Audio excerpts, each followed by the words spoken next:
Olá pessoal, tudo bem? Meu nome é Marcos Graciano. Eu estou aqui para compartilhar com vocês a primeira aula do curso de Teoria Musical da Escola de Música de Aparecida de Goiânia. Nós iniciaremos hoje explicando um pouco sobre a estrutura do curso de Teoria Musical, ok? Vamos lá? Bem, o que teremos de assunto dentro desse curso? O curso trabalha basicamente com a linguagem musical. Então, dentro disso, nós teremos as aulas de teoria musical, as aulas de ditado melódico, ditado rítmico, leitura métrica, solfejo, né? Então, e leitura rítmica, inclusive. E ainda exercícios práticos e teóricos para que a gente consiga colocar isso na prática, né? Que é o mais importante, nós transformarmos o que muitas vezes é visto como dificuldade, né? A questão da teoria, mas nós vamos tentar então transformar isso como uma forma mais fácil possível. Hoje nós falaremos sobre dois assuntos: som e música. É o princípio para que a gente possa iniciar, ok? Vamos lá. Bem, o som. O que é o som? O som, na verdade, é tudo aquilo que o ser humano consegue escutar, perceber com o seu ouvido. Só que para que nós possamos entender isso dentro do contexto musical, nós temos algumas características entre sons regulares e sons irregulares. Os sons regulares são aqueles que possuem vibrações sonoras regulares, ou seja, são sons musicais. Estes sons, por sua vez, possuem 4 características que fazem com que nós possamos identificá-los e até mesmo anotar, que será o assunto da nossa próxima aula. Mas para nós entendermos melhor sobre isso, nós falaremos sobre 4 aspectos. A altura, que é o que caracteriza para nós a diferenciação entre um som grave, médio e agudo. Além da altura, nós temos a classificação de intensidade. Muitas vezes a gente confunde essa questão de altura com intensidade, mas a intensidade é o quão forte ou fraco esse som é, diferentemente da altura, ou seja, quanto mais agudo e quanto mais grave. Outra característica que nós temos, das 4 características principais aí do som, é a característica da duração, que é na verdade o tempo que a gente consegue perceber, ou a extensão em tempo de cada som.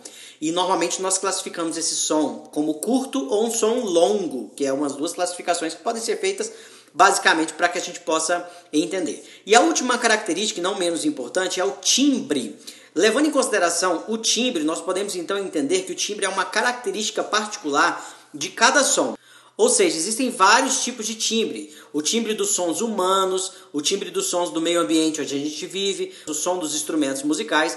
E é graças a essa característica do som, o timbre, é que nós conseguimos então identificar as características específicas de cada som. Além dos sons regulares, nós também temos os sons irregulares. Os sons irregulares são quando eles têm vibrações sonoras irregulares. O que é isso? Ruídos, barulhos ou mesmo sons percussivos.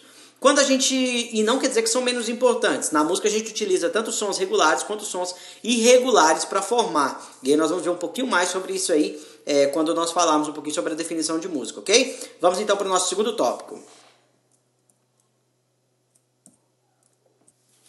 Bem, o nosso segundo tópico de hoje é falarmos sobre música. E o que é música? Na verdade, se nós formos analisar, existem vários autores, e nós estamos inclusive utilizando alguns como nossas referências, como por exemplo a Maria Luísa de Matos Prioli, Bohumil Med, entre outros vários autores que têm muita informação sobre o assunto. Mas se você ler todas as teorias, você vai acabar entendendo que a música nada mais é do que a combinação, ou a arte de combinar esses sons, guardando essas propriedades estéticas, guardando essa questão da duração ser mais longo, mais curto, mais grave, mais médio, mais agudo.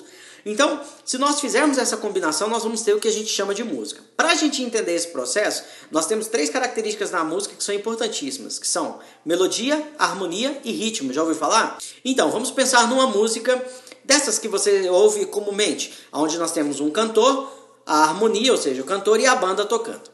Bem, quando nós falamos de melodia, nós falamos de sons sucessivos, ou seja, som um após o outro. Nesse mesmo exemplo que nós acabamos de falar, o som melódico, ou simplesmente a melodia, seria na verdade o cantor cantando a melodia, né? Ele cantando então a letra da canção de acordo com as variações, com mais tempo, mais altura, menos altura, mais forte ou mais fraco, certo?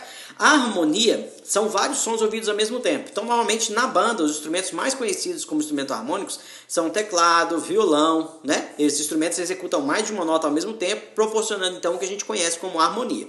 Já os instrumentos rítmicos, um dos mais conhecidos, e usando o mesmo exemplo ainda, poderia ser a bateria ou os instrumentos de percussão. Se você não conhece, vale a pena dar uma pesquisada. Mas para a gente definir um pouco melhor ritmo, ritmo seria então esses sons regulados dentro de uma sequência de maior ou menor duração, seguindo então uma mesma sequência, digamos assim. Bem, nós já temos algumas informações, talvez a gente andou até um pouquinho rápido. Eu queria então fechar um pouquinho com vocês essa nossa primeira aula. Bem, nós fizemos uma estrutura do curso, mostramos para vocês a estrutura do curso e também falamos sobre som e sobre música. A nossa próxima aula trará como assunto notação musical, que é na verdade a técnica, vamos dizer assim, ou a arte de escrever tudo aquilo que a gente ouve. Isso mesmo, escrever os sons no papel. Então, basicamente, vocês vão ver que não é tão complexo assim quanto parece. Bem, agora o meu convite, na verdade, é para que você dê uma entradinha no grupo e baixe lá o nosso PDF que foi encaminhado para você aprender um pouquinho mais praticando através de um questionário. Lá temos um questionário e você não precisa copiar nem imprimir, mas eu queria que você respondesse e encaminhasse para nós aqui no grupo. Se você tiver alguma dúvida, alguma pergunta, o grupo foi feito para isso, para que a gente pudesse conversar e trocar ideias, ok? Até a próxima aula. Obrigado!